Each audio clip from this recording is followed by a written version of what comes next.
Hi friends, welcome to nursing sphere. Myself doctor Sonika. Students, ಇವತ್ತಿನ ನಮ್ಮ midwifery and obstetric ಡಿಸ್ಕಷನ್ನ continue ಮಾಡೋಣ. ಇವತ್ತಿನ ನಮ್ಮ ಟಾಪಿಕ್ ಬಂದುಬಿಟ್ಟು ಫರ್ಟಿಲೈಸೇಷನ್ ಆ್ಯಂಡ್ ಇಂಪ್ಲಾಂಟೇಷನ್. ಪ್ರೀವಿಯಸ್ ವೀಡಿಯೋಸಲ್ಲಿ ನಾವೇನು ನೋಡಿದ್ವಿ, ಅನಾಟಮಿ ಆಫ್ ರಿಪ್ರೊಡಕ್ಟಿವ್ ಆರ್ಗನ್ಸ್ ನೋಡಿದ್ವಿ.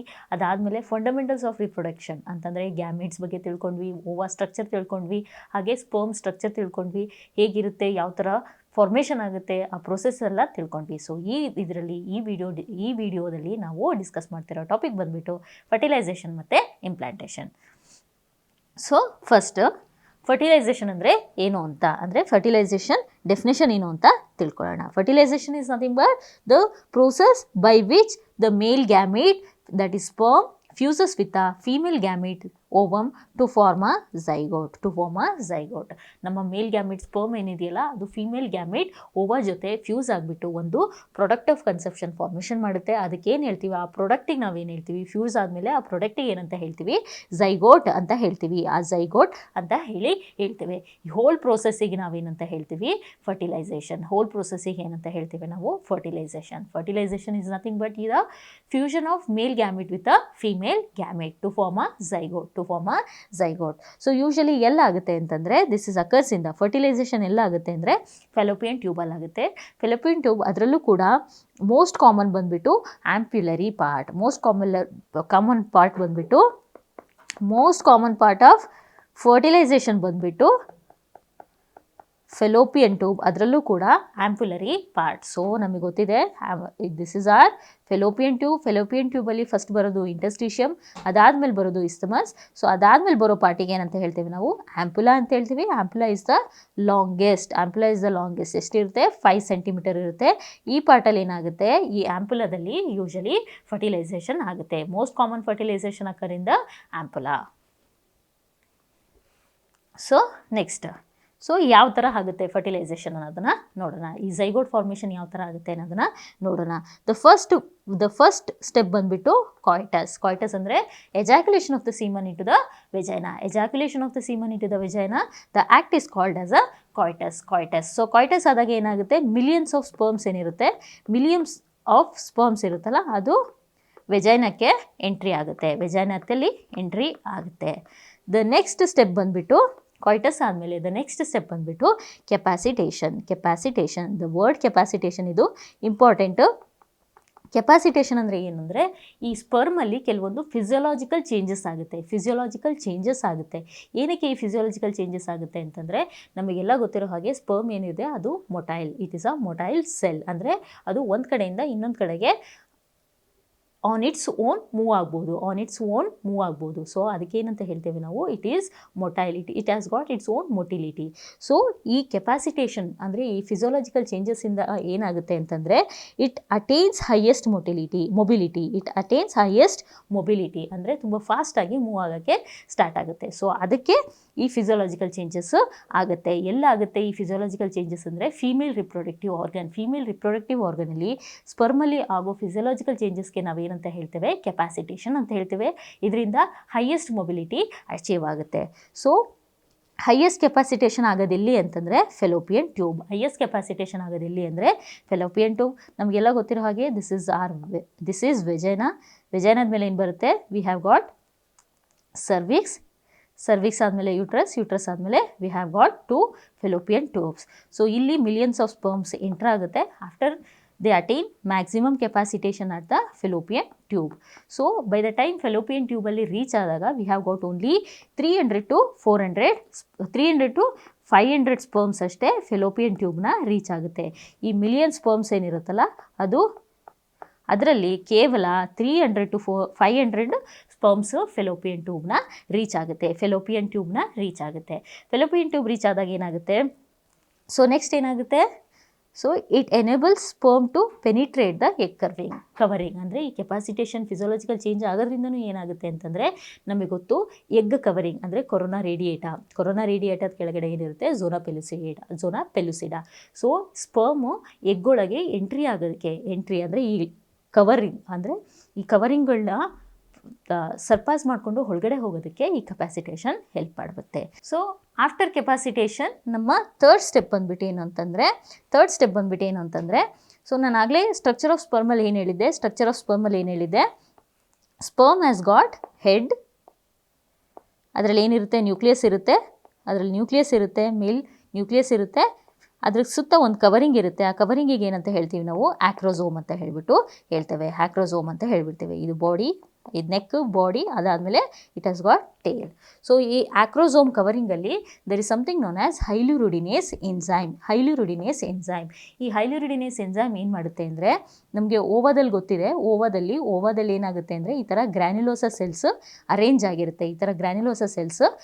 ಆಗಿರುತ್ತೆ. ಸೊ ಈ ಹೈಲ್ಯೂರಿಡಿನೇಸ್ ಎಂಜೈಮ್ ಏನು ಆಕ್ರೋಸೋಮಲ್ಲಿ ಇರುತ್ತೆ, ದಟ್ ಈಸ್ ಸ್ಪರ್ಮಲ್ಲಿ ಇರುತ್ತೆ, ಅದು ಏನು ಮಾಡುತ್ತೆ ಅಂದರೆ ಈ ಕೊರೋನಾ ರೇಡಿಯೇಟಾ ಸೆಲ್ಸ್ ಏನಿರುತ್ತಲ್ಲ ಅದನ್ನು ಡಿಸಾಲ್ವ್ ಮಾಡಿಬಿಟ್ಟು ಸ್ಪರ್ಮ್ನ ಒಳಗಡೆ ಎಂಟ್ರಿ ಕೊಡಿಸುತ್ತೆ. ಸೊ ಕೊರೋನಾ ರೇಡಿಯೇಟಾ ಆದಮೇಲೆ ಅದರೊಳಗಡೆ ಬರೋ ಲೇಯರ್ ಬಂದುಬಿಟ್ಟು ಯಾವುದು, ಅದರೊಳಗಡೆ ಬರೋ ಲೇಯರ್ ಬಂದುಬಿಟ್ಟು ಝೋನಾ ಪೆಲುಸಿಡಾ. ಸೊ ಏನು ಮಾಡುತ್ತೆ ಇದು, ನೆಕ್ಸ್ಟು ಝೋನಾ ಪೆಲುಸಿಡಾ ಎಂಟ್ರಿ ಆಗುತ್ತೆ. ಝೋನಾ ಪೆಲುಸಿಡಾದಿಂದ ಅದರೊಳಗಡೆ ಬರೋ ಲೇಯರ್ ಏನಿರುತ್ತೆ ಪ್ಲಾಸ್ಮಾ ಮೆಂಬ್ರೇನ್. ಸೊ ಏನು ಮಾಡುತ್ತೆ, ಸ್ಪರ್ಮು ಈ ಎಲ್ಲ ಲೇಯರ್ಸ್ನು ಕ್ರಾಸ್ ಮಾಡಿಕೊಂಡು ಒಳಗಡೆ ಸೈಟೋಪ್ಲಾಸಮ್ ಒಳಗಡೆ ಹೋಗುತ್ತೆ. So this is, so next ಏನಾಗುತ್ತೆ ಅಂದರೆ ಒಂದು ಸ್ಪರ್ಮು ಸಪೋಸ್ ಈ ಎಲ್ಲ ಲೇಯರ್ಸ್ನು ದಟ್ ಈಸ್ ಝೋನಾ ಪೆಲುಸಿಡಾ ಮತ್ತು ಗ್ರ್ಯಾನ್ಯುಲೋಸಾ ಸೆಲ್ಸ್ ಇದನ್ನೆಲ್ಲನೂ ಟ್ರಾವೆಲ್ ಮಾಡಿಕೊಂಡು ಒಂದು ಸ್ಪರ್ಮು ಒಳಗಡೆ ಎಂಟ್ರಿ ಆಗಿದೆ. ಸೊ ಒಂದು ಸ್ಪರ್ಮ್ ಒಳಗಡೆ ಎಂಟ್ರಿ ಆದ ತಕ್ಷಣ ಏನಾಗುತ್ತೆ ಅಂತಂದರೆ ಕಾರ್ಟಿಕಲ್ ಗ್ರ್ಯಾನ್ಯೂಲ್ಸ್ ರಿಲೀಸ್ ಎಂಜೈಮ್ಸ್. ಕೆಲವೊಂದು ಎಂಜೈಮ್ಸ್ ರಿಲೀಸ್ ಆಗುತ್ತೆ. ಆ ಎಂಜೈಮ್ಸ್ ರಿಲೀಸ್ ಆಗೋದ್ರಿಂದ ನಮ್ಮ ಈ ಝೋನಾ ಪೆಲುಸಿಡಾ ಲೇಯರ್ ಏನಿದೆಯಲ್ಲ ಅದು ಇನ್ನು ಹಾರ್ಡನ್ ಆಗುತ್ತೆ ಅಂದರೆ ಗಟ್ಟಿ ಆಗುತ್ತೆ. ಆ ಝೋನಾ ಪೆಲುಸಿಡಾ ಲೇಯರ್ ಏನಿರುತ್ತಲ್ಲ ಅದು ಗಟ್ಟಿ ಆಗುತ್ತೆ, ಹಾರ್ಡನ್ ಆಗುತ್ತೆ. ಆ ರಿಯಾಕ್ಷನಿಗೆ ಏನು ಹೇಳ್ತೀವಿ ನಾವು, ಝೋನಾ ರಿಯಾಕ್ಷನ್ ಅಂತ ಹೇಳ್ತೇವೆ. ಸೊ ನಾನು ಸ್ಟ್ರಕ್ಚರ್ ಆಫ್ ಓವಾದಲ್ಲೂ ಕೂಡ ಹೇಳಿದ್ದೆ, ಈ ಝೋನಾ ಪೆಲುಸಿಡಾ ಏನಿದೆ ಅದು ಒಂದು ಸ್ಪರ್ಮ್ ಎಂಟ್ರಿ ಆದಮೇಲೆ ಏನು ಮಾಡುತ್ತೆ, ಪ್ರಿವೆಂಟ್ ಮಾಡುತ್ತೆ, ಫರ್ದರ್ ಸ್ಪರ್ಮ್ಸ್ ಒಳಗಡೆ ಎಂಟ್ರಿ ಆಗೋದನ್ನು ಪ್ರಿವೆಂಟ್ ಮಾಡುತ್ತೆ, ಪಾಲಿಸ್ಪರ್ಮಿನ ಪ್ರಿವೆಂಟ್ ಮಾಡುತ್ತೆ. So the same thing happens. ಏನಾಗುತ್ತೆ, ಕಾರ್ಟಿಕಲ್ಸ್ ಗ್ರ್ಯಾನ್ಯೂಲ್ಸ್ ಏನಿರ್ತವೆ ಎಂಜೈಮ್ಸ್ ರಿಲೀಸ್ ಮಾಡ್ತವೆ. ಅದರಿಂದ ಏನಾಗುತ್ತೆ, ಈ ಝೋನಾ ಪೆಲುಸಿಡಾ ಏನಿರುತ್ತಲ್ಲ ಅದು ಹಾರ್ಡನ್ ಆಗುತ್ತೆ. ಅದಕ್ಕೇನು ಹೇಳ್ತೀವಿ, zona reaction. This zona reaction prevents polyspermy. Polyspermy ಅಂದರೆ entering of multiple sperms. So next ಏನಾಗುತ್ತೆ, ಝೋನಾ ರಿಯಾಕ್ಷನ್ ಆಗುತ್ತೆ. ಒಳಗಡೆ ಸ್ಪರ್ಮ್ ಎಂಟರ್ ಆಗಿರುತ್ತಲ್ಲ ಅದರ ಟೇಲ್ ಮತ್ತು ಮೆಂಬ್ರೇನ್ ಎಲ್ಲ ಡಿಜನ್ರೇಟ್ ಆಗೋಗ್ತವೆ. ಏನಾಗುತ್ತೆ, ಓಪನ್ ಆಗಿಬಿಟ್ಟು ಡಿಜನ್ರೇಟ್ ಆಗುತ್ತೆ. So the sperm nucleus enter the Owa cytoplasm. So ಏನು ಹೇಳಿದೆ, ಇದು ಓವಾದ್ದು ಸೈಟೋಪ್ಲಾಸಮ್ ಅಂತಂದರೆ ಪ್ಲಾಸ್ಮಾ ಮೆಂಬ್ರೇನಿಂದ ಒಳಗಡೆ ಅದು ಎಂಟರ್ ಆಗುತ್ತೆ. ಏನು, ಸ್ಪರ್ಮ್ದು ನ್ಯೂಕ್ಲಿಯಸ್ ಎಂಟರ್ ಆಗುತ್ತೆ, that is your cytoplasm. That is the sperm nucleus is called male pronucleus. Male pronucleus ಏನು ಮಾಡುತ್ತೆ ಅಂತಂದರೆ ಸೈಟೋಪ್ಲಾಸಮ್ ಒಳಗಡೆ ಎಂಟ್ರಿ ಆಗುತ್ತೆ. ಸೊ ಅವಾಗ ಏನಾಗುತ್ತೆ, ಓವಾದಲ್ಲಿ ಏನಾಗುತ್ತೆ ಅಂತಂದರೆ ನಾನು ಏನು ಹೇಳಿದ್ದೆ, ಸೆಕೆಂಡ್ರಿ oocyte ಏನಿರುತ್ತಲ್ಲ, ಸೆಕೆಂಡ್ರಿ oocyte ಎಲ್ಲಿರುತ್ತೆ ಅದು ಅರೆಸ್ಟ್ ಆಗಿರುತ್ತೆ. ಮಿಯೋಸಿಸ್ 2 ಡಿವಿಷನ್ ಅರೆಸ್ಟ್ ಆಗಿರುತ್ತೆ. ಎಲ್ಲಿ ತನಕ ಅರೆಸ್ಟ್ ಆಗಿರುತ್ತೆ ಅಂದರೆ ಫರ್ಟಿಲೈಸೇಷನ್ ಆಗೋ ತನಕನೂ ಕೂಡ ಅರೆಸ್ಟ್ ಆಗುತ್ತೆ. ಸೊ ಇವಾಗ ಫರ್ಟಿಲೈಸೇಷನ್ ಆದಾಗ ಏನಾಗುತ್ತೆ ಅಂದರೆ ಮಿಯೋಟಿಕ್ ಸೆಕೆಂಡ್ ಡಿವಿಷನ್ ಕಂಪ್ಲೀಟ್ ಆಗುತ್ತೆ. ಎಲ್ಲಿ, ಓವಾದಲ್ಲಿ ಮಿಯೋಟಿಕ್ ಸೆಕೆಂಡ್ ಡಿವಿಷನ್ ಕಂಪ್ಲೀಟ್ ಆಗುತ್ತೆ. ಸೊ ಆವಾಗ ಏನು ರಿಲೀಸ್ ಆಗುತ್ತೆ, ಫೀಮೇಲ್ ಪ್ರೋನ್ಯೂಕ್ಲಿಯಸ್ ಫಾರ್ಮೇಷನ್ ಆಗುತ್ತೆ, which has got 23X chromosome, whereas your male pronucleus may have 23X or 23Y. XY ಯಾವುದಾದ್ರೂ ಇರ್ಬೋದು, ಬಟ್ ಫೀಮೇಲ್ ಪ್ರೋನ್ಯೂಕ್ಲಿಯಸ್ ಯಾವಾಗಲೂ ಕೂಡ 23X ಆಗಿರುತ್ತೆ. ಸೊ ನೆಕ್ಸ್ಟ್ ಏನಾಯಿತು, ಇವಾಗ ಮೇಲ್ ಪ್ರೋನ್ಯೂಕ್ಲಿಯಸ್ ಬಂದುಬಿಟ್ಟು ಇವಾಗ ಫೀಮೇಲ್ ಪ್ರೋನ್ಯೂಕ್ಲಿಯಸ್ ಇದೆ. ಸೊ ಅದೆರಡು ಏನಾಗುತ್ತೆ, ಫ್ಯೂಷನ್ ಆಗುತ್ತೆ. Fusion of the male and female pronuclei. Fusion of the male and female pronuclei. So male ಪ್ರೋನ್ಯೂಕ್ಲಿಯಸಲ್ಲಿ ಏನಿರುತ್ತೆ, ಮೇಲ್ ಪ್ರೋನ್ಯೂಕ್ಲಿಯಸಲ್ಲಿ 23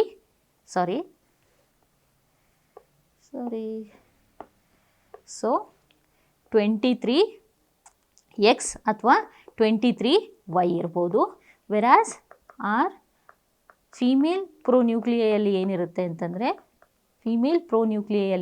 ಅಂದರೆ 23X ಅಥವಾ 23 ಸೇಮ್ 23X ಇರುತ್ತೆ ಇದರಲ್ಲಿ. Usually it has got only one chance, that is 23X, whereas male pronuclei can have 23X or 23Y. So 23X fuse with 23X ಆದರೆ 46XX ಆಗುತ್ತೆ. ವೆರಾಸ್ 23Y fuse with 23X ಆದರೆ 46XY ಆಗುತ್ತೆ.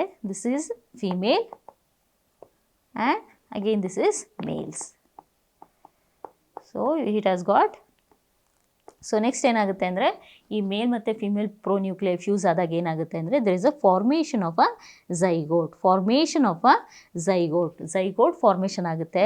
ಅದ್ರ ಝೈಗೋಟ್ದು ಏನು characteristic ಅಂದರೆ it is got diploid number of chromosome. It is a diploid ಅಂದರೆ it has got 46 chromosome. 46 chromosomes ಎಲ್ಲಿಂದ ಬರುತ್ತೆ? 23 chromosomes from male pronucleus and 23 chromosomes from the female pronucleus. So it forms 43 chromosomes. 43XX ಇದ್ದರೆ it is female, whereas 46XY ಇತ್ತು ಅಂತಂದರೆ it is male. 46XX is female, whereas 46XY is a male. So this is the fertilization, the process of fertilization. So next ನೋಡೋಣ. So ಇವಾಗ ಏನಾಗಿದೆ? Fertilization ಆಗಿದೆ. Fertilization ಅಂದರೆ fusion of male and female gametes ಆಗಿದೆ. Next male and female gamete fuse ಆದಾಗ ನಮಗೇನಾಗುತ್ತೆ? Zygote formation ಆಗಿದೆ. So ಈ ಝೈಗೋಟ್ದು ಫೇಟ್ ಅಂದರೆ ಈ ಝೈಗೋಟ್ ಫರ್ದರ್ ಏನಾಗುತ್ತೆ ಅನ್ನೋದನ್ನು ಇದರಲ್ಲಿ ತಿಳ್ಕೊಳ್ಳೋಣ. ಝೈಗೋಟ್ ಏನಾಗುತ್ತೆ ಅಂದರೆ ಸೇಮ್ ಇದರಲ್ಲಿ ಡಿವಿಷನ್ ಆಗುತ್ತೆ. ಡಿವಿಷನ್ ಆಗಿರೋದಾಗ ಈಗ 2 ಸೆಲ್ಸ್ ಇತ್ತು ಅಂದರೆ ಡಿವೈಡ್ ಆಗಿಬಿಟ್ಟು 4 ಸೆಲ್ಸ್. ಸೊ 2 ಸೆಲ್ಸ್ ಇರೋದಕ್ಕೆ ನಾವು ಏನಂತ ಹೇಳ್ತೀವಿ ಅಂದರೆ ಬ್ಲಾಸ್ಟೋಮಿಯರ್ ಅಂತ ಹೇಳ್ತೀವಿ. ಬ್ಲಾಸ್ಟೋಮಿಯರ್ ಅಂತ ಹೇಳ್ತೇವೆ. ಸೊ ಫಸ್ಟ್ ಏನಾಗುತ್ತೆ? ಡಿವಿಷನ್ ಆಗುತ್ತೆ. ಝೈಗೋಟ್ ಡಿವಿಷನ್ ಆಗಿ 2 ಸೆಲ್ಸ್ ಫಾರ್ಮೇಷನ್ ಆಗುತ್ತೆ. ಆ 2 ಸೆಲ್ಸ್ ಇರೋ ಸ್ಟ್ರಕ್ಚರಿಗೆ ಏನಂತ ಹೇಳ್ತೀವಿ ನಾವು? ಬ್ಲಾಸ್ಟೋಮಿಯರ್ ಅಂತ ಹೇಳ್ತೀವಿ. ಇದು ಫರ್ದರ್ ಡಿವೈಡ್ ಆಗುತ್ತೆ. 2 ಇರೋದು 4 ಆಗುತ್ತೆ, 4 ಇರೋದು 8 ಆಗುತ್ತೆ, 8 ಇರೋದು 16 ಸೆಲ್ ಫಾರ್ಮೇಷನ್ ಆಗುತ್ತೆ. 16 ಸೆಲ್ ಫಾರ್ಮೇಷನ್ ಆಗುತ್ತೆ. ಅದಕ್ಕೆ ನಾವು ಏನಂತ ಹೇಳ್ತೇವೆ ಅಂದರೆ ಮಾರುಲಾ. ಅದಕ್ಕೇನಂತ ಹೇಳ್ತೇವೆ ಅಂದರೆ ಮಾರುಲಾ. ಯಾವಾಗ ಫಾರ್ಮೇಷನ್ ಆಗುತ್ತೆ ಅಂದರೆ by 4th day after fertilization ಏನು ಮಾರುಲಾ ಫಾರ್ಮೇಷನ್ ಆಗುತ್ತೆ. That is your 96 hours after fertilization morula formation ಆಗುತ್ತೆ. ಸೊ ಮಾರುಲಾ ಹೇಗಿರುತ್ತೆ ಅಂದರೆ ಇಟ್ ಈಸ್ ನಥಿಂಗ್ ಬಟ್ ಈ ಥರ ಇರುತ್ತೆ. ಸೊ ಇದರಲ್ಲಿ ಏನಿರುತ್ತೆ ಅಂದರೆ ಒಳಗಡೆ 16 ಸೆಲ್ಸ್ ಇರುತ್ತೆ. ಇದರಲ್ಲಿ ಎಕ್ಸಾಕ್ಟ್ 16 ಸೆಲ್ ಬರೆಯೋಕ್ಕಾಗುತ್ತೋ ಇಲ್ಲೋ ಗೊತ್ತಿಲ್ಲ, ಐ ಟ್ರೈ. ಸೊ ಇದರಲ್ಲಿ ಏನಿರುತ್ತೆ? 16 ಸೆಲ್ ಇರುತ್ತೆ. ಸೊ ಇದಕ್ಕೇನಂತ ಹೇಳ್ತೇವೆ ನಾವು ಅಂದರೆ ಮಾರುಲಾ. ಇದಕ್ಕೇನಂತ ಹೇಳ್ತೇವೆ ಅಂದರೆ ಮಾರುಲಾ. ಸೊ ಝೈಗೋಟಿಗೆ ಏನಾಗಿದೆ? 16 ಸೆಲ್ ಸ್ಟ್ರಕ್ಚರ್ ಆಗಿದೆ. ಅದಕ್ಕೇನಂತ ಹೇಳ್ತೇವೆ? Morula. That is on the 4th day after 96 hours of fertilization morula formation ಆಗಿದೆ. ಸೊ ನೆಕ್ಸ್ಟ್, ಸೊ 4th ಡೇಯಲ್ಲಿ ನಾನು ಹೇಳಿದಾಗ ಏನಾಗುತ್ತೆ? 4th ಡೇಯಲ್ಲಿ ಮಾರುಲಾ ಫಾರ್ಮೇಷನ್ ಆಗಿದೆ. ಸೇಮ್ ಡೇ ಏನಾಗುತ್ತೆ ಅಂದರೆ ಯೂಶಲಿ ಫರ್ಟಿಲೈಸೇಷನ್ ನಾನು ಏನು ಹೇಳಿದೆ? Fertilization occurs in the fallopian tube. Especially most common site ಬಂದುಬಿಟ್ಟು ಆ್ಯಂಪುಲಾ. ಸೊ ಈ ಫೆಲೋಪಿಯನ್ ಟ್ಯೂಬಿಂದ ಈ ಮಾರುಲಾ ಏನಿರುತ್ತಲ್ಲ, 16 ಸೆಲ್ ಏನಿರುತ್ತಲ್ಲ, ಅದು 4th ಡೇನೇ ಎಲ್ಲಿಗೆ ಟ್ರಾನ್ಸ್ಫರ್ ಆಗುತ್ತೆ? ಯುಟ್ರೈನ್ ಕ್ಯಾವಿಟಿಗೆ ಬರುತ್ತೆ. ಸೊ ಅದಾದಮೇಲೆ ಏನಾಗುತ್ತೆ ಅಂದರೆ 5th ಡೇಯಲ್ಲಿ ಸೊ ಈ ಮಾರುಲಾ ಇರುತ್ತಲ್ಲ, ಈ ಮಾರುಲಾ ಸೆಲ್ ಇರುತ್ತಲ್ಲ, 5th ಡೇಲಿ ಏನಾಗುತ್ತೆ ಅಂದರೆ ಇನ್ ಬಿಟ್ವೀನ್ ದ ಸೆಲ್ಸ್ ಏನಂತಂದರೆ ಇಲ್ಲೆಲ್ಲ ಫ್ಲೂಯಿಡ್ ಫಿಲ್ ಆಗೋಕ್ಕೆ ಸ್ಟಾರ್ಟ್ ಆಗುತ್ತೆ. ಇಲ್ಲೆಲ್ಲ ಈ ಸೆಲ್ಸ್ಗಳ ಮಧ್ಯೆ ಏನಿದೆಯಲ್ಲ, ಇಲ್ಲೆಲ್ಲ ಫ್ಲೂಯಿಡ್ ಫಿಲ್ ಆಗೋಕ್ಕೆ ಸ್ಟಾರ್ಟ್ ಆಗುತ್ತೆ. ಫ್ಲೂಯಿಡ್ ಫಿಲ್ ಆಗಿ ಸ್ಟಾರ್ಟ್ ಆಗಿಬಿಟ್ಟು ಸೆಲ್ಸ್ ಇರ್ತಾವಲ್ಲ, ಅವು ಸಪ್ರೇಟ್ ಆಗ್ತವೆ. ಸೊ ಅದಕ್ಕೇನಂತ ಹೇಳ್ತೀವಿ ನಾವು? ಝೋನಾ ಹ್ಯಾಚಿಂಗ್ ಪ್ರೋಸೆಸ್ಸಿಗೆ ಏನಂತ ಹೇಳ್ತೇವೆ? ಝೋನಾ ಹ್ಯಾಚಿಂಗ್ ಅಂತಂದರೆ ಇಟ್ ಈಸ್ ಓಡ್ಕೊಳ್ಳೋದು. ಹ್ಯಾಚಿಂಗ್ ಅಂತಂದರೆ ಇಟ್ ಈಸ್ ನಥಿಂಗ್ ಬಟ್ ಓಡ್ಕೊಳ್ಳೋದು. ಸೊ ಏನಾಗುತ್ತೆ ಅಂದರೆ ಸೆಲ್ಸ್ ಎಲ್ಲ ಸಪ್ರೇಟ್ ಆಗಿಬಿಟ್ಟು ಏನು ಫಾರ್ಮೇಷನ್ ಆಗುತ್ತೆ? ಬ್ಲಾಸ್ಟೋಸಿಸ್ಟ್ ಫಾರ್ಮೇಷನ್ ಆಗುತ್ತೆ. ಸೊ ಬ್ಲಾಸ್ಟೋಸಿಸ್ಟ್ ಹೇಗಿರುತ್ತೆ ಅಂತ ನೋಡೋಣ. ಸೊ ಬ್ಲಾಸ್ಟೋಸಿಸ್ಟ್ ಅಂತಂದರೆ ಇದರಲ್ಲಿ 2 ಲೇಯರ್ ಇರುತ್ತೆ. ಒಂದು ಔಟರ್ ಸೆಲ್ ಲೇಯರ್,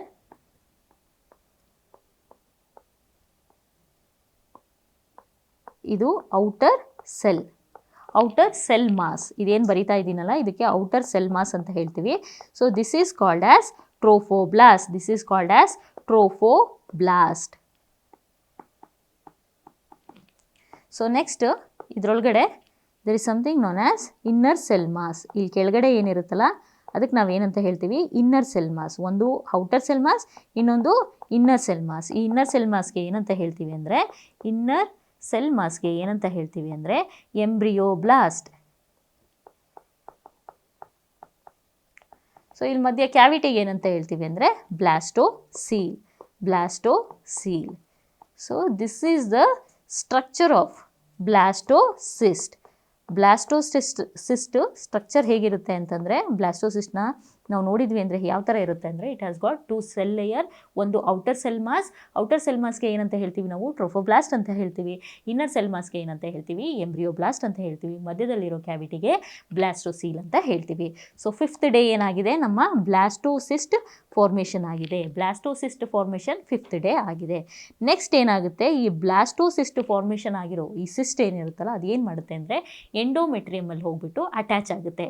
ಎಂಡೋಮೆಟ್ರಿಯಮ್ಗೆ ಹೋಗ್ಬಿಟ್ಟು ಅಟ್ಯಾಚ್ ಆಗುತ್ತೆ. ಆ ಅಟ್ಯಾಚ್ ಆಗೋದಕ್ಕೆ ಏನಂತ ಹೇಳ್ತೀವಿ ಅಂದರೆ ಇಂಪ್ಲಾಂಟೇಷನ್. ಅಟ್ಯಾಚ್ ಆಗೋದಕ್ಕೆ ಏನಂತ ಹೇಳ್ತೀವಿ ಅಂದರೆ ಇಂಪ್ಲಾಂಟೇಷನ್. ಸೊ ಇಂಪ್ಲಾಂಟೇಷನ್ ಯಾವತ್ತಾಗುತ್ತೆ, usually 6th day.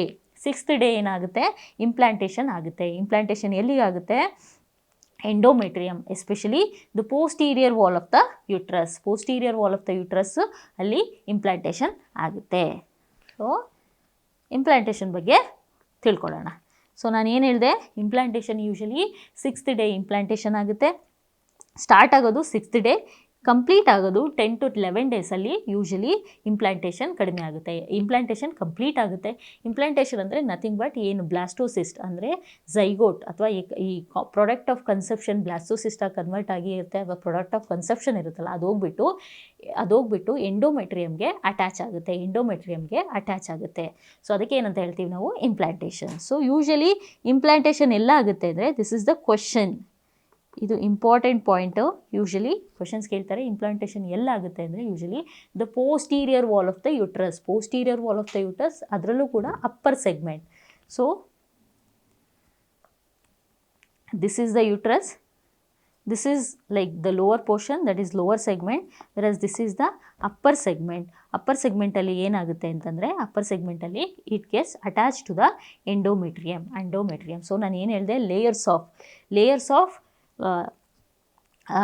Of uterus ಏನೇನಿರುತ್ತೆ ಅಂದರೆ 3 ಲೇಯರ್ ಇರುತ್ತೆ. ಸೊ ಇದು ಯುಟ್ರಸ್ ಅಂತ ತಿಳ್ಕೊಂಡ್ರೆ ನಾವು, ಇದರಲ್ಲಿ 3 ಲೇಯರ್ ಇರುತ್ತೆ. ಒಳಗಡೆ ಬರೋ ಲೇಯರ್ಗೆ ಏನಂತ ಹೇಳ್ತೀವಿ, ಎಂಡೋಮೆಟ್ರಿಯಮ್. ಅದರ ನೆಕ್ಸ್ಟ್ ಬರೋ ಲೇಯರ್ಗೆ ಏನು ಹೇಳ್ತೀವಿ, ಮಯೋಮೆಟ್ರಿಯಮ್. ಸೊ ಹೊರಗಡೆ ಕಾಣೋ ಲೇಯರ್ಗೆ ಏನು ಹೇಳ್ತೀವಿ ನಾವು, ಪೆರಿಮೆಟ್ರಿಯಮ್.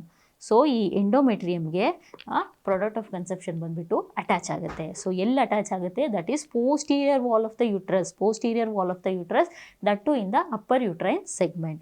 ಸೊ ಇವಾಗ ಇಂಪ್ಲಾಂಟೇಷನ್ ಆದಾಗ ಏನಾಗುತ್ತೆ ಅಂದರೆ, there is a bleeding. Sometimes ಏನಾಗ್ಬೋದು, ಬ್ಲೀಡಿಂಗ್ ಕಾಣಿಸ್ಕೋಬೋದು. ಅದಕ್ಕೆ ಏನಂತ ಹೇಳ್ತೀವಿ ಅಂದರೆ ಹಾರ್ಟ್ಮ್ಯಾನ್ ಸೈನ್. ಸೊ ಇಂಪ್ಲಾಂಟೇಷನ್ ಬಗ್ಗೆ ಕೇಳಿದಾಗ, ಎಸ್ಪೆಷಲಿ ದ ಫಿಮೇಲ್ ಯುಟ್ರಸಲ್ಲಿ ಇಂಪ್ಲಾಂಟೇಷನ್ ಆದಾಗ ಯೂಶಲಿ ಏನಿರುತ್ತೆ ಅಂದರೆ ಎಕ್ಸೆಂಟ್ರಿಕ್ ಇರುತ್ತೆ. ಎಕ್ಸೆಂಟ್ರಿಕ್ ಅಂತಂದರೆ ಸೆಂಟರಲ್ಲಿ ಹೋಗ್ಬಿಟ್ಟು ಇದು ಇಂಪ್ಲಾಂಟೇಷನ್ ಆಗಲ್ಲ. It goes attach to the ಸೈಡಲ್ಲಿ ಹೋಗ್ಬಿಟ್ಟು ಇಂಪ್ಲಾಂಟ್ ಆಗುತ್ತೆ. ಸೆಂಟರಿಂದ ದೂರ ಹೋಗ್ಬಿಟ್ಟು ಇದು ಇಂಪ್ಲಾಂಟ್ ಆಗುತ್ತೆ. ಸೊ ಅದಕ್ಕೆ ಏನಂತ ಹೇಳ್ತೇವೆ ನಾವು, ಎಕ್ಸೆಂಟ್ರಿಕ್. ಈ ಎಕ್ಸೆಂಟ್ರಿಕ್ ಇಂಪ್ಲಾಂಟೇಷನ್ ಆಗೋದ್ರಿಂದ ಮಗು ಬೆಳೀತಾ ಹೋದಾಗ ಏನಾಗುತ್ತೆ, ಯುಟ್ರಸ್ ಎನ್ಲಾರ್ಜ್ ಆಗುತ್ತೆ. ಸೊ ಯುಟ್ರಸ್ ಎನ್ಲಾರ್ಜ್ ಆಗೋದ ಒಂದು ಕಡೆ ಹೋಗ್ಬಿಟ್ಟು ಇಂಪ್ಲಾಂಟೇಷನ್ ಆಗೋದ್ರಿಂದ asymmetrical enlargement of the uterus ಆಗುತ್ತೆ. Asymmetrical enlargement of the uterus.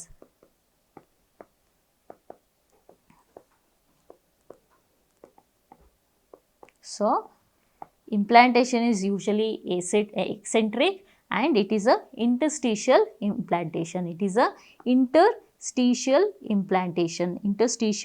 implantation. And because of the eccentric implantation, there will be asymmetric enlargement of the uterus. So, ಇದು important points about implantation. 6th day start ಆಗುತ್ತೆ, 10th ಅಥವಾ 11th day complete ಆಗುತ್ತೆ. ಎಲ್ಲಿ attach ಆಗುತ್ತೆ, that is implantation ಎಲ್ಲಾಗುತ್ತೆ ಅಂದರೆ that is posterior wall of the uterus, that is upper uterine segment. Posterior wall of upper uterine ಸೆಗ್ಮೆಂಟಲ್ಲಿ ಹೋಗ್ಬಿಟ್ಟು implant ಆಗುತ್ತೆ. ಅದು ಆವಾಗ ಬ್ಲೀಡಿಂಗ್ ಆಗೋದಕ್ಕೆ ಏನಂತ ಹೇಳ್ತೇವೆ ನಾವು, ಹಾರ್ಟ್ಮನ್ ಸೈನ್ ಅಂತ ಹೇಳ್ಬಿಟ್ಟು ಹೇಳ್ತೇವೆ. So next there is something known as Nitabuch layer. Nitabuch layer. There is something known as Nitabuch layer. Nitabuch layer ಅಂತಂದರೆ ಏನು ಅಂದರೆ, ಸೊ ನಾನು ಆಗಲೇ ಹೇಳ್ದಂಗೆ ಈ ಪ್ರಾಡಕ್ಟ್ ಆಫ್ ಕನ್ಸೆಪ್ಷನ್ ನಮ್ಮ ಬ್ಲಾಸ್ಟೋಸಿಸ್ಟ್ ಏನಿದೆ ಅದು ಹೋಗ್ಬಿಟ್ಟು ಎಲ್ಲಿಗೆ ಅಟ್ಯಾಚ್ ಆಗುತ್ತೆ, ಎಂಡೋಮೆಟ್ರಿಯಮ್ಗೆ ಅಟ್ಯಾಚ್ ಆಗುತ್ತೆ. ಸೊ ಎಂಡೋಮೆಟ್ರಿಯಮ್ಗೆ ಅಟ್ಯಾಚ್ ಆಗುತ್ತೆ. ಎಂಡೋಮೆಟ್ರಿಯಮ್ ಕೆಳಗಡೆ ಬರೋದು ಯಾವ ಲೇಯರ್ ಅಂದರೆ, ಎಂಡೋಮೆಟ್ರಿಯಮ್ ಕೆಳಗಡೆ ಬರೋದು ಮಯೋಮೆಟ್ರಿಯಮ್, ಅದು ಕೆಳಗಡೆ ಬರೋದು ಪೆರಿಮೆಟ್ರಿಯಮ್, ಕೆಳಗಡೆ ಬರೋದು ಪೆರಿಮೆಟ್ರಿಯಮ್. ಸೊ ಈ ನಿಟಾಬುಷ್ ಲೇಯರ್ ಏನಿದೆಯಲ್ಲ, ಈ ನಿಟಾಬುಷ್ ಲೇಯರ್ ಏನಿದೆಯಲ್ಲ ಇದು ಏನು ಮಾಡುತ್ತೆ ಅಂದರೆ ಇದು ಪ್ರಿವೆಂಟ್ ಮಾಡುತ್ತೆ. ಇಲ್ಲೊಂದು ಲೇಯರ್ ಬರುತ್ತೆ, ಅದಕ್ಕೆ ನಾವೇನಂತ ಹೇಳ್ತೇವೆ, ನಿಟಾಬುಷ್ ಲೇಯರ್, ನಿಟಾಬುಷ್ ಲೇಯರ್ ಅಂತ ಹೇಳ್ಬಿಟ್ಟು ಹೇಳ್ತೇವೆ. ಸೊ ಈ ಇಂಪ್ಲಾಂಟೇಷನ್ ಅಂದರೆ ಈ ಬ್ಲಾಸ್ಟೋಸಿಸ್ಟ್ ಏನಿದೆಯಲ್ಲ ಅದು ಮಯೋಮೆಟ್ರಿಯಮ್ಗೆ ಹೋಗ್ದಾಗೆ ಈ ನಿಟಾಬುಷ್ ಲೇಯರು ತಡೆಯುತ್ತೆ. ಮಯೋಮೆಟ್ರಿಯಮ್ಗೆ ಹೋಗ್ದಾಗೆ ಈ ನಿಟಾಬುಷ್ ಲೇಯರು ತಡೆಯುತ್ತೆ. ಸೊ ಏನು ಮಾಡುತ್ತೆ ಇದು, layer which prevents excessive deep implantation into the myometrium. That layer is called as a Nitabuch layer. So ಇಲ್ಲಿ ತನಕ ಏನು ನೋಡಿದ್ವಿ, ಇಂಪ್ಲಾಂಟೇಷನ್ ಹೇಗಾಗುತ್ತೆ ಅಂತ ನೋಡಿದ್ವಿ, ಇಂಪ್ಲಾಂಟೇಷನ್ ಹೇಗಾಗುತ್ತೆ ಅಂತ ನೋಡಿದ್ವಿ. ಸೊ ಎಂಡೋಮೆಟ್ರಿಯಮ್ಗೆ ಬಂದು ಅಟ್ಯಾಚ್ ಆಗೋದಕ್ಕೆ ನಾವೇನಂತ ಹೇಳ್ತೀವಿ, ಇಂಪ್ಲಾಂಟೇಷನ್ ಅಂತ ಹೇಳ್ತೀವಿ. ಸೊ ಈಗ ಬ್ಲಾಸ್ಟೋಸಿಸ್ಟ್ ಬಂದು ಅಟ್ಯಾಚ್ ಆಗಿದೆ. ಸೊ ಅದರಿಂದ ಏನಾಗುತ್ತೆ ಅಂದರೆ ಎಂಡೋಮೆಟ್ರಿಯಮಲ್ಲಿ ಕೆಲವೊಂದು ಚೇಂಜಸ್ ಆಗುತ್ತೆ. ಎಂಡೋಮೆಟ್ರಿಯಮಲ್ಲಿ ಕೆಲವೊಂದು ಚೇಂಜಸ್ ಆಗುತ್ತೆ. ಆ ಚೇಂಜಸ್ಗೆ ಏನಂತ ಹೇಳ್ತೇವೆ ನಾವು, decidual reactions. Decidual reaction is nothing but changes occurs in the endometrium after fertilization to prepare and support the implantation of the embryo. Implantation, ಈ ಎಂಬ್ರಿಯೋ ಏನಿದೆಯಲ್ಲ, ಪ್ರಾಡಕ್ಟ್ ಆಫ್ ಕನ್ಸೆಪ್ಷನ್ ಏನಿದೆಯಲ್ಲ ಅದು ಬಂದುಬಿಟ್ಟು ಎಂಡೋಮೆಟ್ರಿಯಮ್ಗೆ ಅಟ್ಯಾಚ್ ಆಗೋಕ್ಕೆ ಕೆಲವೊಂದು ಚೇಂಜಸ್ ಆಗುತ್ತೆ. ಎಲ್ಲಿ, ಎಂಡೋಮೆಟ್ರಿಯಮಲ್ಲಿ. ಸೊ ಆ ಚೇಂಜಸ್ಗೆ ಏನಂತ ಹೇಳ್ತೇವೆ ನಾವು ಅಂದರೆ ಯೂಶಲಿ ಡೆಸಿಡುವಲ್ ರಿಯಾಕ್ಷನ್ಸ್ ಅಂತ ಹೇಳ್ತೇವೆ. ಸೊ ಯೂಶಲಿ ಯಾವ ಹಾರ್ಮೋನ್ಸ್ ಇನ್ಫ್ಲುಯೆನ್ಸ್ ಮಾಡುತ್ತೆ ಅಂದರೆ usually it is under the control of progesterone. Progesterone hormone ಏನು ಮಾಡುತ್ತೆ, ಈ ಎಂಡೋಮೆಟ್ರಿಯಮ್ನ ಪ್ರಿಪೇರ್ ಮಾಡುತ್ತೆ ಸೊ ದ್ಯಾಟ್ ಈ ಫರ್ಟಿಲೈಸೇಷನ್ ಆಗಿರೋ ಪ್ರಾಡಕ್ಟ್ ಏನಿದೆಯಲ್ಲ ಅದು ಬಂದುಬಿಟ್ಟು ಅಲ್ಲಿ ಅಟ್ಯಾಚ್ ಆಗಲಿ ಅಂತ, ಅದು ಬಂದುಬಿಟ್ಟು ಇಂಪ್ಲಾಂಟ್ ಆಗಲಿ ಅಂತ. So these changes are called decidual reaction. So decidua ಅಂದರೆ ನಥಿಂಗ್ ಬಟ್ ಎಂಡೋಮೆಟ್ರಿಯಮ್. ಪ್ರೆಗ್ನೆನ್ಸಿಲಿ ಎಂಡೋಮೆಟ್ರಿಯಮ್ ಏನಿರುತ್ತಲ್ಲ ಅದಕ್ಕೆ ನಾವು ಡೆಸಿಡುವಾ ಅಂತ ಹೇಳ್ತೀವಿ. ಸೊ ನಾನು ಏನು ಹೇಳಿದೆ, ಯುಟ್ರೈನಲ್ಲಿ ಎಂಡೋಮೆಟ್ರಿಯಮಲ್ಲಿ ಚೇಂಜಸ್ ಆಗುತ್ತೆ. ಸೊ ಆ ಚೇಂಜಸ್ ಆದಮೇಲೆ ಏನು ಎಂಡೋಮೆಟ್ರಿಯಮ್ ಇರುತ್ತಲ್ಲ ಅದಕ್ಕೆ ನಾವೇನಂತ ಹೇಳ್ತೀವಿ, decidua. Decidua is nothing but endometrium of pregnancy ಎಂಡೋಮೆಟ್ರಿಯಮ್ಗೆ ಡೆಸಿಡುವಾ ಅಂತ ಹೇಳ್ತೀವಿ. ಸೊ ಇದರಲ್ಲಿ 3 ಲೇಯರ್ಸ್ ಇರುತ್ತೆ. ಒಂದು decidua basalis, decidua parietalis and decidua capsularis. So this is,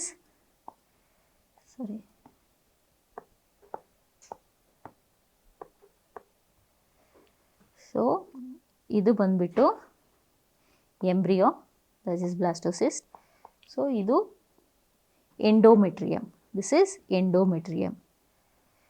so ಎಂಬ್ರಿಯೋದ ಬೇಸ್ಮೆಂಟಲ್ಲಿ ಯಾವ ಲೇಯರ್ ಬರುತ್ತಲ್ಲ, ಎಂಡೋಮೆಟ್ರಿಯಮ್ ಲೇಯರ್ ಬರುತ್ತಲ್ಲ, ಇದಕ್ಕೆ ನಾವೇನಂತ ಹೇಳ್ತೀವಿ ಅಂದರೆ ಡೆಸಿಡುವಾ ಬೇಸಾಲಿಸ್. ನೆಕ್ಸ್ಟ್ ಡೆಸಿಡುವಾ ಬೇಸಾಲಿಸ್. ಇದರಲ್ಲೂ ನೋಡ್ಬೋದು ನೀವು, ನಮಗೇನಿದೆ ಇಲ್ಲಿ ಪ್ರಾಡಕ್ಟ್ ಆಫ್ ಕನ್ಸೆಪ್ಷನ್ ಇದೆ. ಇದರಲ್ಲಿ ಬೇಸಲ್ಲಿ ಯಾವ ಲೇಯರ್ ಇದೆಯಲ್ಲ ಈ ಲೇಯರ್ಗೆ ನಾವೇನಂತ ಹೇಳ್ತೀವಿ, ಡೆಸಿಡುವಾ ಬೇಸಾಲಿಸ್ ಅಂತ ಹೇಳ್ಬಿಟ್ಟು ಹೇಳ್ತೇವೆ. ಡೆಸಿಡುವಾ ಬೇಸಾಲಿಸ್ ಅಂತ ಹೇಳ್ತೀವಿ. ಅದ್ರ ಸುತ್ತ ಬರೋ ಅಂದರೆ ಟೋಟಲ್ ಎಂಬ್ರಿಯೋ ಪ್ರಾಪರ್ ಸುತ್ತ ಬರೋ ಲೇಯರ್ಗೆ ಏನಂತ ಹೇಳ್ತೀವಿ, decidua capsularis. This is called as decidua capsularis. Capsularis ಅಂದರೆ nothing but your capsule, simple. So it is covering entire embryo cover ಮಾಡ್ತಿರೋದಕ್ಕೆ ಕ್ಯಾಪ್ಸುಲಾರಿಸ್ ಅಂತ ಹೇಳ್ತೀವಿ. ಸೊ ಇಲ್ಲೂ ನೋಡ್ಬೋದು, ಈ ಲೇಯರ್ ಏನು ಕವರ್ ಆಗ್ತಾ ಇದೆಯಲ್ಲ ಇದಕ್ಕೆ ಏನಂತ ಹೇಳ್ತೀವಿ, ಕ್ಯಾಪ್ಸುಲಾರಿಸ್ ಅಂತ ಹೇಳ್ತೀವಿ. ರೆಸ್ಟ್ ಆಫ್ ದ ಎಂಡೋಮೆಟ್ರಿಯಮ್ ಏನಿದೆಯಲ್ಲ ಅದಕ್ಕೇನಂತ ಹೇಳ್ತೀವಿ, ಪರೈಟಾಲಿಸ್ ಅಂತ ಹೇಳ್ಬಿಟ್ಟು ಹೇಳ್ತೇವೆ. Rest of the endometrium is called parietalis. So we have 3 endometrium types of 3 layers. One is decidua basalis, decidua capsularis and decidua parietalis. So next ಈ ಬ್ಲಾಸ್ಟೋಸಿಸ್ಟ್ ಅಂತಂದರೆ ಏನು ಪ್ರಾಡಕ್ಟ್ ಆಫ್ ಕನ್ಸೆಪ್ಷನ್, ಏನು fertilisation ಆದಮೇಲೆ ಒಂದು ಪ್ರಾಡಕ್ಟ್ ಫಾರ್ಮೇಷನ್ ಆಗಿದೆ, on 6th day ಏನು blastocyst formation ಆಗಿದೆ ಅದ್ರದ್ದು ನೆಕ್ಸ್ಟ್ ಏನೇನಾಗುತ್ತೆ ಅಂತ ನೋಡೋಣ. ಸೊ ಬ್ಲಾಸ್ಟೋಸಿಸ್ಟ್ ಅಂದರೆ ಏನಂತ ಹೇಳಿದೆ, it has got outer cell ಲೇಯರ್ಗೆ ನಾನು ಏನು ಹೇಳಿದೆ, ಟ್ರೋಫೋಬ್ಲಾಸ್ಟ್. ಔಟರ್ ಸೆಲ್ ಲೇಯರ್ಗೆ ಏನಂತ ಹೇಳಿದೆ, this is called trophoblast. Whereas ಇದರೊಳಗಡೆ ಏನಿರುತ್ತೆ, ಒಂದು ಇನ್ನರ್ ಸೆಲ್ ಮಾಸ್ ಇರುತ್ತೆ. This inner cell mass is called embryoblast. So ಇಲ್ಲೇನಿರುತ್ತೆ, ಒಂದು ಟ್ರೋಫೋಬ್ಲಾಸ್ಟ್ ಇರುತ್ತೆ, ಇನ್ನೊಂದು ಇನ್ನರ್ ಸೆಲ್ ಮಾಸ್, ಅದಕ್ಕೆ ಏನಂತ ಹೇಳ್ತೇವೆ ನಾವು, ಎಂಬ್ರಿಯೋಬ್ಲಾಸ್ಟ್ ಅಂತ ಹೇಳ್ತೇವೆ. ಸೊ ಟ್ರೋಫೋಬ್ಲಾಸ್ಟ್ ಏನಾಗುತ್ತೆ, ಟ್ರೋಫೋಬ್ಲಾಸ್ಟಲ್ಲಿ 2 ಥರ ಸೆಲ್ ಲೇಯರ್ಸ್ ಇರುತ್ತೆ. ಒಂದು ಸಿಂಗಲ್ ಸೆಲ್ ಲೇಯರ್, ಇನ್ನೊಂದು multiple cell layer. So single cell layer ಏನಿರುತ್ತಲ್ಲ ಅದಕ್ಕೆ ಏನಂತ ಹೇಳ್ತೀವಿ ನಾವು ಅಂದರೆ ಸೈಟೋಟ್ರೋಫೋಬ್ಲಾಸ್ಟ್ ಅಂತ ಹೇಳ್ಬಿಟ್ಟು ಕರಿತೇವೆ. ಈ ಸೈಟೋಟ್ರೋಫೋಬ್ಲಾಸ್ಟಲ್ಲಿ ಅಗೇನ್ 2 ಥರದ ಸ್ಟ್ರಕ್ಚರ್ಸ್ ಬರುತ್ತೆ. ಒಂದು ಕೋರಿಯಾನಿಕ್ ಫ್ರಂಡೋಸಮ್. ಕೋರಿಯಾನಿಕ್ ಫ್ರಂಡೋಸಮ್ ಅಂದರೆ ಏನು ಅಂತಂದರೆ ನಾನು ಎಕ್ಸ್ಪ್ಲೇನ್ ಮಾಡ್ತೀನಿ. ಪ್ರೀವಿಯಸ್ ಸ್ಲೈಡಲ್ಲಿ ಹೋಗೋಣ. ಸೊ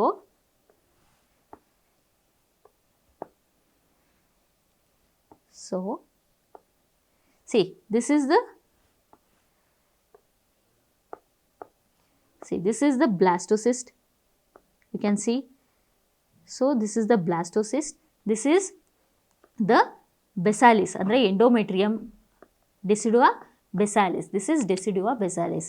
ಈ ಬ್ಲಾಸ್ಟೋಸಿಸ್ಟಲ್ಲಿ ಈ ಫಿಂಗರ್ ಲೈಕ್ ಪ್ರೊಜೆಕ್ಷನ್ಸ್ ಏನು ನೋಡ್ತಾ ಇದ್ದೀವಲ್ಲ, ಇದಕ್ಕೆ ನಾವೇನಂತ ಹೇಳ್ತೀವಿ ಅಂದರೆ ಕೋರಿಯಾನಿಕ್ ಫ್ರಂಡೋಸಮ್ ಅಂತ ಹೇಳ್ತೀವಿ. ಈ ಫಿಂಗರ್ ಲೈಕ್ ಪ್ರೊಜೆಕ್ಷನ್ಸಿಗೆ ಏನಂತ ಹೇಳ್ತೀವಿ ಅಂದರೆ ಕೋರಿಯಾನಿಕ್ ಫ್ರಂಡೋಸಮ್ ಅಂತ ಹೇಳ್ತೀವಿ. ಸೊ ನಾನು ಏನು ಹೇಳಿದೆ, ಸಿಂಗಲ್ ಸೆಲ್ ಲೇಯರ್ಗೆ ಸೈಟೋಟ್ರೋಫೋಬ್ಲಾಸ್ಟ್ ಅಂತ ಹೇಳಿದ್ವಿ, ಸೈಟೋಟ್ರೋಫೋಬ್ಲಾಸ್ಟ್ ಅಂತ ಹೇಳ್ತೀವಿ. ಅದರಲ್ಲೂ ಫಸ್ಟ್ ಬರೋವಂಥದ್ದು ಕೋರಿಯಾನಿಕ್ ಫ್ರಂಡೋಸಮ್. ಕ್ರೋನಿಯಾಯ್ಡಿಕ್ ಫ್ರಂಡೋಸಮ್ ಅಂದರೆ ಏನು, finger like structures present near the decidua basalis. Decidua ಬೆಸಾಲಿಸಲ್ಲಿ ಏನು ಫಿಂಗರ್ ಲೈಕ್ ಪ್ರೊಜೆಕ್ಷನ್ಸ್ ಇರುತ್ತಲ್ಲ, ಅದಕ್ಕೆ ನಾವೇನಂತ ಹೇಳ್ತೇವೆ ಅಂದರೆ ಕೋರಿಯಾನಿಕ್ ಫ್ರಂಡೋಸಮ್. ಸೊ ಏನು ಮಾಡುತ್ತೆ ಇದು ಅಂದರೆ important. This is a important question. So ಇದು ಇಂಪಾರ್ಟೆಂಟ್ ಪಾಯಿಂಟು. ಇದು ಏನು ಮಾಡುತ್ತೆ ಕೋರಿಯಾನಿಕ್ ಫ್ರಂಡೋಸಮ್ ಅಂದರೆ it helps in the formation of fetal side of the placenta. Fetal side of the placenta is formed by the chorionic frondosum. This is the question. Then we have chorionic laeve. Chorionic frondosum ಆಯಿತು. Then we have the chorionic laeve. Chorionic laeve is nothing but your smooth surface. So foetal side ಏನಾಗಿರುತ್ತೆ, fetal side of the placenta ನೀವು usually delivery ಟೈಮಲ್ಲಿ observe ಮಾಡಿದ್ವಿ ಅಂದರೆ it has got cotyledons ಅಂದರೆ rough surface. Whereas the smooth surface ಏನಿರುತ್ತಲ್ಲ that is called as a chorionic laeve. It forms the chorion. So trophoblast single cell ಲೇಯರ್ಗೆ cytotrophoblast ಅಂತ ಹೇಳಿದ್ವಿ. ಸೈಟೋಟ್ರೋಫೋಬ್ಲಾಸ್ಟಲ್ಲಿ we have got chorionic frondosum and chorionic laeve. Chorionic frondosum is the one which forms the fetal side of the placenta. Next, finished single cell layer. Then we have multiple cell layer. Multiple cell layerಗೆ ನಾವು ಏನಂತ ಹೇಳ್ತೀವಿ ಅಂದರೆ syncytiotrophoblast ಏನು ಮಾಡುತ್ತೆ ಅಂದರೆ secretion of beta H C G. ಈ beta H C ಜಿನ ಡಿಟೆಕ್ಷನ್ ಮಾಡೋದೇ ನಮ್ಮ pregnancy test. So beta H C G secreted by the syncytiotrophoblast. ಇದು ಏನಾಗಿ ಹೆಲ್ಪ್ ಮಾಡುತ್ತೆ ಅಂದರೆ it acts as a barrier to prevent mixing of fetal ಮತ್ತು maternal blood. So ಈ ಸಿನ್ಸಿಶಿಯೋಟ್ರೋಫೋಬ್ಲಾಸ್ಟ್ ಯಾವ ಥರ ಆ್ಯಕ್ಟ್ ಆಗುತ್ತೆ ಅಂದರೆ it act as a barrier ಆಗಿ, ಅಂದರೆ ಒಂದು ಬ್ಯಾರಿಯರ್ ಥರ ಇದು ಇರುತ್ತೆ. ಸೊ ಏನು ಮಾಡುತ್ತೆ ಅಂತಂದರೆ ಫೀಟಲ್ ಮತ್ತು ಮೆಟರ್ನಲ್ ಬ್ಲಡ್ಡು ಮಿಕ್ಸ್ ಆಗೋದನ್ನು ಪ್ರಿವೆಂಟ್ ಮಾಡುತ್ತೆ, ತಡೆಯುತ್ತೆ. ಸೊ ಈ ಸಿನ್ಸಿಶಿಯೋಟ್ರೋಫೋಬ್ಲಾಸ್ಟ್ ಲೇಯರ್ ಏನಿರುತ್ತಲ್ಲ ಇದು ಪ್ರಿವೆಂಟ್ ಮಾಡುತ್ತೆ. ಸೊ ಅದಾದಮೇಲೆ ದಿಸ್ ಇಸ್ ದ ಲೇಯರ್. ನಾನೇನು ಹೇಳಿದೆ, ಇದು ಎಂಡೋಮೆಟ್ರಿಯಮ್ ಒಳಗಡೆ ಇಂಪ್ಲಾಂಟೇಷನ್ ಆಗೋದು ಎಂಡೋಮೆಟ್ರಿಯಮ್ ಒಳಗಡೆ ಹೋಗುತ್ತೆ. So this is the layer. Syncytiotrophoblast is a layer which invades the endometrium. So this is about cytotrophoblast and syncytiotrophoblasts. So what we know so far. So we have trophoblast. This blastocyst has 2 cell layer. One is trophoblast, other one is inner cell mass. The trophoblast has again it forms the fetal side of placenta. ಅದರಲ್ಲೂ ಕೂಡ precise ಆಗಿ ಹೇಳಬೇಕು ಅಂದರೆ ಕೊರಿಯಾನಿಕ್ ಫ್ರಂಡೋಸಮ್ forms the placenta and extra embryonic tissue, and trophoblast form the fetal side of the placenta and extra embryonic tissue. Then we have got inner cell mass. ನಾನು ಏನು ಹೇಳಿದೆ, inner cell mass. ಆ inner cell mass ಯಾವ ಥರ ಇರುತ್ತೆ ಅಂದರೆ, it is arranged in a 2 cell layer. ಮೇಲ್ಗಡೆ ಇರೋದಕ್ಕೆ ಏನಂತ ಹೇಳ್ತೀವಿ, ಎಪಿಬ್ಲಾಸ್ಟ್ ಅಂತ ಹೇಳ್ತೀವಿ. ಕೆಳಗಡೆ ಇರೋದೆಲ್ಲ ಹೈಪೋಬ್ಲಾಸ್ಟ್. ಕೆಳಗಡೆ ಇರೋ ಸೆಲ್ ಲೇಯರ್ಗೆ ಏನು ಹೇಳ್ತೀವಿ, ಹೈಪೋಬ್ಲಾಸ್ಟ್ ಅಂತ ಹೇಳ್ಬಿಟ್ಟು ಹೇಳ್ತೇವೆ. ಸೊ ಈ ಎಪಿಬ್ಲಾಸ್ಟಿಂದ ಏನಾಗುತ್ತೆ ಅಂದರೆ 3 germ layers ಬರುತ್ತೆ. That is ectoderm, endoderm and mesoderm. These are the ones which are responsible for the development of the various organs, various structures in the body. So these are the 3 germ layers form from what, inner cell mass. ಅದರಲ್ಲೂ ಕೂಡ ಈ ಎಪಿಬ್ಲಾಸ್ಟ್ ಏನಿದೆಯಲ್ಲ, ಈ ಎಪಿಬ್ಲಾಸ್ಟಿಂದ ಏನು formation ಆಗುತ್ತೆ, ectoderm, endoderm and mesoderm. Then we have hypoblast. ಹೈಪೋಬ್ಲಾಸ್ಟಿಂದ ಏನು formation ಆಗುತ್ತೆ, we get yolk sac and there is a formation of the yolk sac and this is called as your amnion. Upper side ಏನಿರುತ್ತಲ್ಲ ಅದಕ್ಕೆ ಏನಂತ ಹೇಳ್ತೀವಿ, amnion. Whereas your chorion is formed with the trophoblast. Amnion is formed from the inner cell mass and there is something known as a connecting stalk ಅಂತ ಇರುತ್ತೆ. Connecting stalk. So this is the one which forms the umbilical cord.